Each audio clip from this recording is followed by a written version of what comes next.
Hi, I'm Loris and welcome to Moco Studios. Today we are making the TASNIM Pencil Case.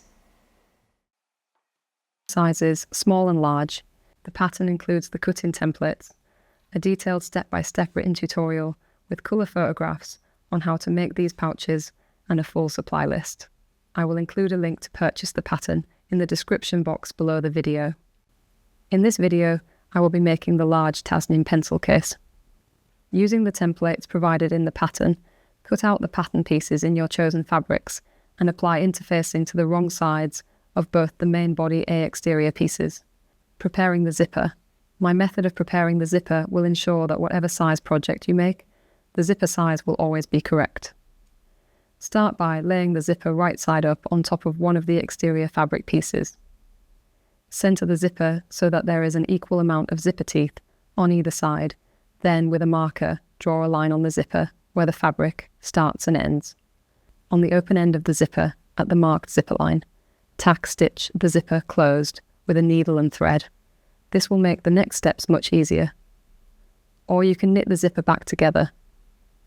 Tips on this can be found on my website, molco.co.uk. Lay both zipper end tabs horizontally and wrong side up. On each one, with a marker, draw a vertical 2 cm or 3/4 of an inch line from the edge.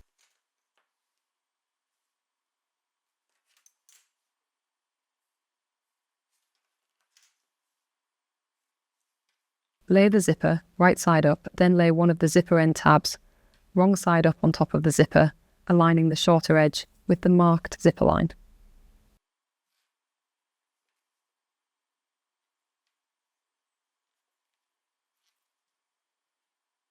Sew along the marked line on the zipper end tab to attach the zipper end tab to the zipper.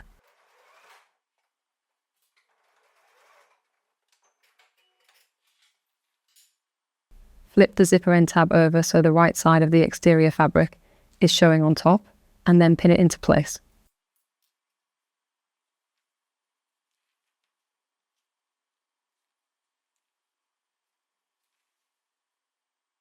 Change your stitch length to 3 or 3.5 and top stitch along the zipper end tab close to the edge of the fold.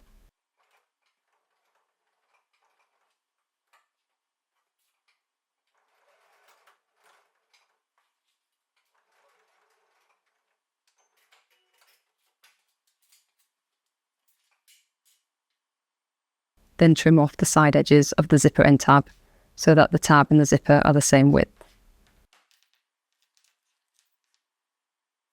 Turn the zipper over, fold the zipper end tab out of the way and trim the zipper so that it is 0.6 cm or 1/4 of an inch away from your line of stitches. Do not trim the top edge of the zipper end tab.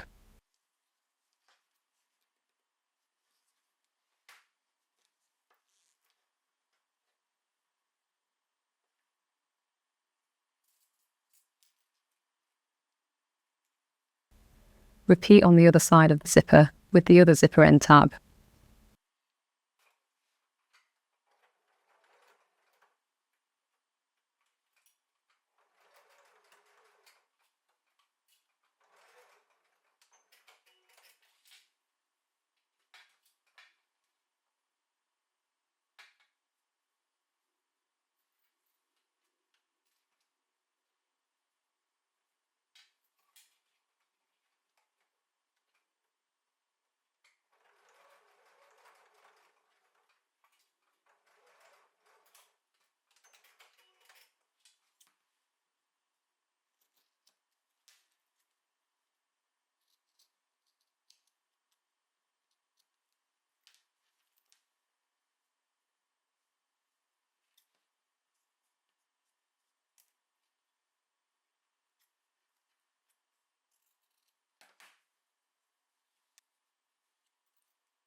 Take one of your exterior fabric pieces right side up, then place your zipper wrong side up and align it along the top edge. Ensure that the zipper is central, then pin it in place.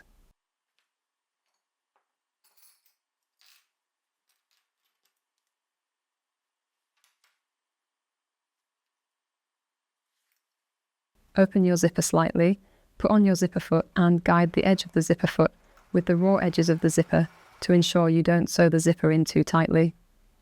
If you sew too close to the zipper teeth, it will make it difficult to open and close the case. When you reach the zipper pull, keep your needle down, raise the presser foot, gently slide the zipper pull out of the way, then lower the presser foot and continue sewing. With your exterior fabric piece right side up, place one of your lining pieces wrong side up and align it along the top edge. Ensure that the lining is central, then pin it into place.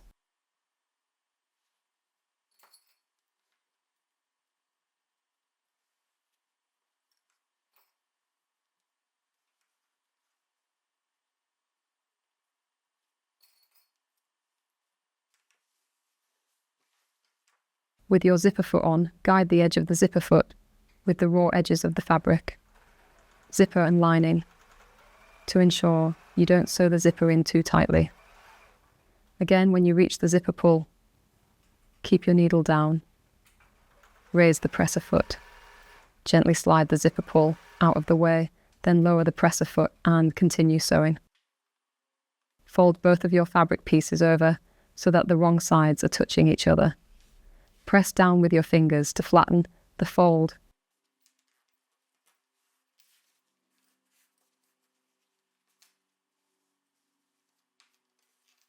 And then top stitch just below the zipper. This will ensure none of the fabrics will get stuck in the zipper when the case is in use. When top stitching, I like to use a slightly longer stitch length.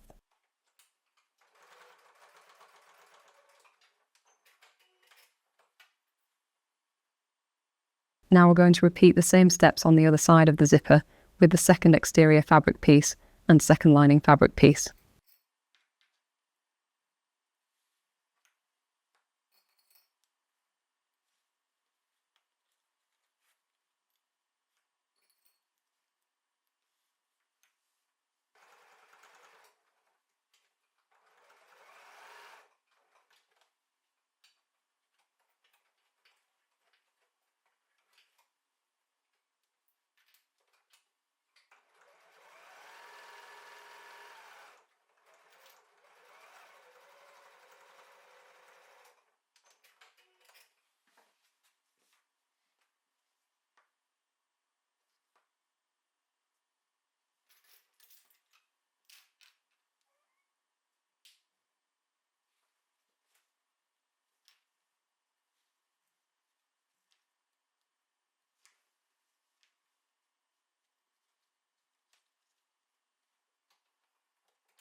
Trim off the overhanging zipper end tabs, then you should have something like this.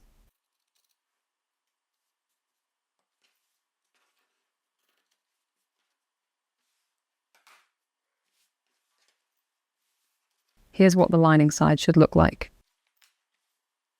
Open the zipper halfway. This is very important.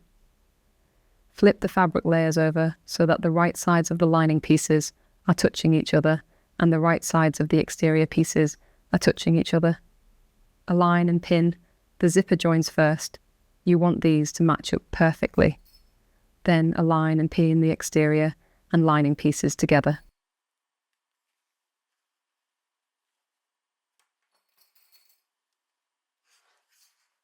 Using a marker, mark a 7 cm or 3 inch gap in the middle of the bottom of the lining.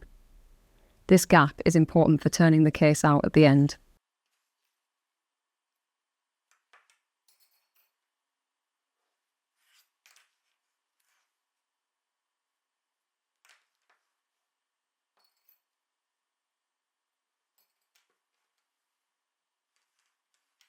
Here is a side view of how the pinned exterior and lining pieces should look. The zipper should naturally curve up into the lining. Attach your standard sewing machine foot and reduce your stitch length to 2 or 2.5, the stitch around the edges using 1/4 inch seam allowance. Do not sew too close to the zipper, it will be harder to poke the zipper end tabs out at the end. You want to make sure you backstitch at the start and end of the lining gap to prevent your stitches from reopening.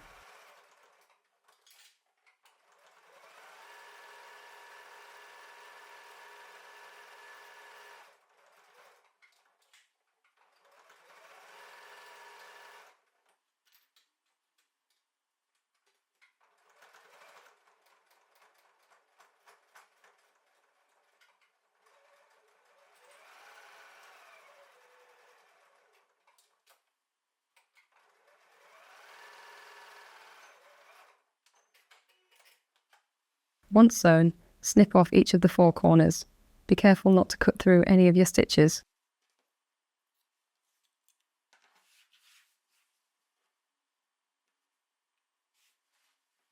Reach into the gap in the lining and, through the open zipper, turn the case right side out. Then poke out the corners with your fingers.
Using a pointy but not sharp tool, insert it into the gap in the lining and apply light to medium pressure to poke out the zipper end tabs.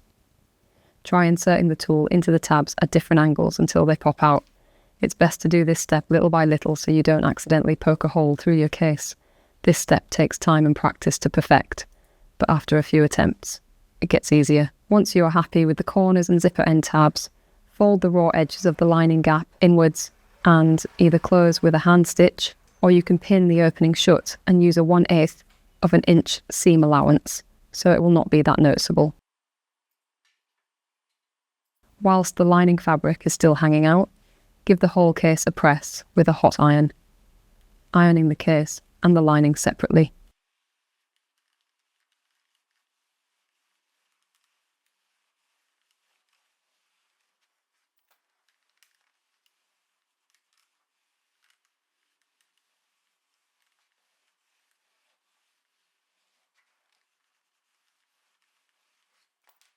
Then push the lining neatly back into the case.